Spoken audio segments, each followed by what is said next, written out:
നമ്മളൊക്കെ പറയും, ഓ കുട്ടിയേക്ക് തിന്നാൻ കൊടുക്കണ്ടേ, കുട്ടിയേക്ക് തിന്നാൻ കൊടുക്കണ്ടേ, അതൊരു വലിയ കാര്യല്ലേ. ഈ ഇത്രമാത്രം സാധനങ്ങൾക്ക് വില കൂടിയ കാലത്ത് മക്കൾക്ക് ഭക്ഷണം കൊടുക്കുക എന്ന് പറഞ്ഞാൽ അതൊരു വലിയ കാര്യല്ലേ. അതൊരു വലിയ കാര്യമൊന്നല്ല. ഈ ലോകത്ത് ഏത് ജന്തുക്കളാ കുട്ടിയേക്ക് തിന്നാൻ കൊടുക്കാത്തേ? കണ്ടേ, ഒരു കോഴിക്ക്, ഒരു തള്ളക്കോഴിക്ക് 25 കോഴിമുട്ട വെച്ചു കൊടുത്താലേ അള്ളാന്റെ തൗഫീഖ് കൊണ്ട് ആ 25 കോഴിമുട്ടയും വിരിഞ്ഞ് കുട്ടികളുണ്ടായാലേ കാക്കയോ പട്ടിയോ കീരിയോ പാമ്പോ ഒന്നും പിടിച്ചിട്ടില്ലെങ്കിലേ ആ 25 കുട്ടികളെയും ആ തള്ളക്കോഴി തിന്നാൻ കൊടുത്ത് വലുതാക്കും. ഏതെങ്കിലും തള്ളക്കോഴി 3-4 കുട്ടികളെയും കൊണ്ട് എത്തിങ്ങാന്റെ ഗേറ്റിങ്ങ ചെന്ന് കണ്ടെത്ത 4 കുട്ടികൾ ബാപ്പ എവിടെയാന്ന് അറിയില്ല, ഞാൻ കുടുങ്ങിക്കണ്, ഒരു 4 ആളുകളെ നോക്കിയും പറഞ്ഞ് ഒരു തള്ളക്കോഴി ഇതുവരെ തന്റെ കുട്ടികളെ എത്തിങ്ങാനെ കൊണ്ട് എറിഞ്ഞു കൊടുത്തിട്ടില്ല. ആ 25 കുട്ടികളെയും ആ തള്ളക്കോഴി തിന്നാൻ കൊടുത്ത് തന്റെ കൊക്കിൽ തടയുന്ന ഒരു സാധനം കിട്ടിയാൽ അത് കഷ്ണങ്ങളായി കുട്ടികൾക്ക് മുമ്പിലേക്ക് എറിഞ്ഞുകൊടുത്ത് ആ കുട്ടികളെ പോറ്റും ഈ തള്ളക്കോഴി. ചാവാലി പട്ടികൾ അങ്ങാടിയിൽ പ്രസവിക്കാറുണ്ട്. ഒരാഴ്ച കഴിഞ്ഞ നോക്കണ്ട നിങ്ങള്, തള്ളപ്പട്ടിന്റെ തോലൊക്കെ ഇങ്ങോട്ട് അതിന്റെ അകിടൊക്കെ ഇങ്ങോട്ട് തൂങ്ങിയിട്ട് തോലിങ്ങനെ ഒട്ടിയിട്ട് എക്സ്റേ ഒന്നും എടുക്കണ്ട, എല്ലിങ്ങനെ എണ്ണിട്ട് ഇഷ്ടപ്പെടുത്താൻ കഴിയും തള്ള. പട്ടിക്കുട്ടികളോ ചക്കക്കുരുമാർക്ക് മുഴുത്ത കുട്ടികളെ കാരണം. എങ്ങനെയാ വളർത്തിയത്? കേന്ദ്ര സർക്കാരിന്റെ ഭക്ഷണം കൊടുത്തു കാണല്ല, കുപ്പിപ്പാല് കൊടുത്തിട്ടല്ല, പൊടി കൊടുത്തിട്ടല്ല, സ്വന്തം മുലക്കണ്ണിൽ ഊറിയ ആ നീര് കൊടുത്ത് സ്വന്തം മക്കളെ 5-6 മക്കളെ ഒരേ സമയം പോറ്റിയില്ല ഈ ചാവാലിപ്പട്ടി. ഞമ്മക്കുള്ള 1.25 കുട്ടികളാ, 2 ആയിട്ടില്ല. 1.25 ആയപ്പോ തന്നെ പെണ്ണുങ്ങൾ തലക്കണിമെന്ന് എന്താ മനസ്സിലാങ്ങളെ വിചാരം? നിർത്തണ്ടേ? ആരെ കൊണ്ടാ നോക്കാൻ കഴിയ? എന്താ നിങ്ങളെ വിചാരം? നിർത്തിയടി, നിർത്തി. 1.25 ആയപ്പോ നിർത്തിയിരിക്കണ്. എന്നിട്ട് നമ്മക്ക് പേടി, ഈ കുട്ടിയെക്കാരെ തിന്നാൻ കൊടുക്കുക. നിങ്ങൾ ആരും പേടിക്കണ്ട. അള്ള പറഞ്ഞെന്താ നിങ്ങള്? അള്ള പറഞ്ഞെന്താ അറിയോ?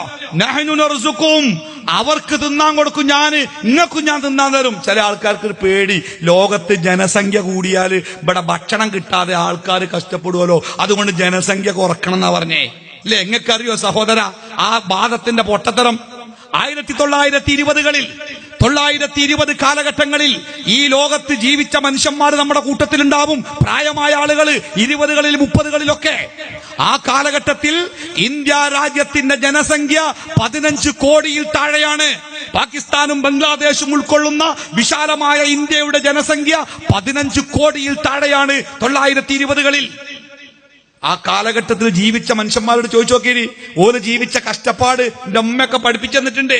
കഞ്ഞി കുടിക്കുമ്പോഴേ ഒരു കലത്തിൽ ഇത്തിരി അരിയിട്ടുകാണ്ട് ഒരുപാട് വെള്ളം വെച്ചുകാണ്ട് കഞ്ഞി വെക്കും അത്രേ.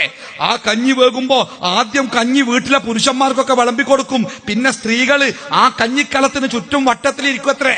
എല്ലാരെ കയ്യിലും ഒരു കയ്യിൽ കൊണ്ടുള്ള ഒരു ചിരട്ട കൊണ്ടുള്ള ഒരു കയ്യിലും എല്ലാരെ മടിയിലും അവരുടെ ചെറിയ കുട്ടി ഉണ്ടാവും. എന്നിട്ട് അങ്ങനെ ഇരിക്കുക. എന്നിട്ട് ഇവരിങ്ങനെ ആ കഞ്ഞിക്കാലത്ത് നിന്ന് കഞ്ഞി ഇങ്ങനെ മുക്കിയെടുക്കും കയ്യിലുണ്ട്. എന്നിട്ട് ഇങ്ങനെ കുടിക്കുമ്പം ആ വെള്ളം മാത്രം കുടിക്കുക.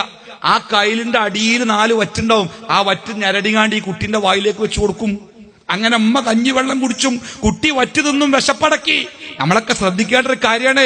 ഇന്ന് നമ്മളൊക്കെ പറയാ എന്റെ അമ്മാക്ക് എന്നോട് സ്നേഹമല്ല, എന്റെ അമ്മാക്ക് എന്നോട് വെറുപ്പാണ്. പ്രിയപ്പെട്ടവരെ, അത് പറയാൻ നമുക്ക് അവകാശമുണ്ടോ? നമ്മുടെ ഉമ്മയൊക്കെ എത്ര കഷ്ടപ്പെട്ടവരങ്ങള്. നമ്മുടെ വയറ് വിശന്നപ്പോ വിശക്കുന്ന വയറുമായി നമ്മൾ ഓടിയത് മാതാവിന്റെ മടിയിലേക്കാ. ക്ഷീണിച്ച് തളർന്ന ഉമ്മ കുപ്പായമുയർത്തി ആ ക്ഷീണിച്ച മുലക്കണ്ണ് നമ്മുടെ വായിലേക്ക് വെച്ച് തന്നിട്ടുണ്ട്. ആവേശത്തോടുകൂടി മുലക്കണ്ണിലേക്ക് നമ്മൾ പാലിന് വേണ്ടി ഉമ്പി നോക്കിയപ്പോ ആ മുലക്കണ്ണിൽ പാലില്ല, ഉമ്മയുടെ വയറ്റിലൊന്നുമില്ല. പ്രാരാബ്ധമാണ്.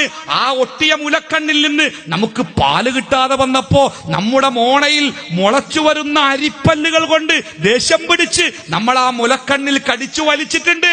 മുല്ലപ്പൂ പോലത്തെ പാൽത്തുള്ളികൾക്ക് പകരം ചോരത്തുള്ളികൾ പതിഞ്ഞിട്ടുണ്ട്. ആ മുലക്കണ്ണുകളിൽ വേദന കൊണ്ട് നമ്മുടെ ഉമ്മയുടെ കണ്ണ് നിറഞ്ഞിട്ടുണ്ട്. ഉമ്മ പെടഞ്ഞിട്ടുണ്ട്. അന്ന് നമ്മുടെ ഉമ്മ നമ്മളെ വെറുത്തിട്ടില്ല, നമ്മളെ ശപിച്ചിട്ടില്ല, നമ്മളെ ആട്ടിവിട്ടിട്ടില്ല.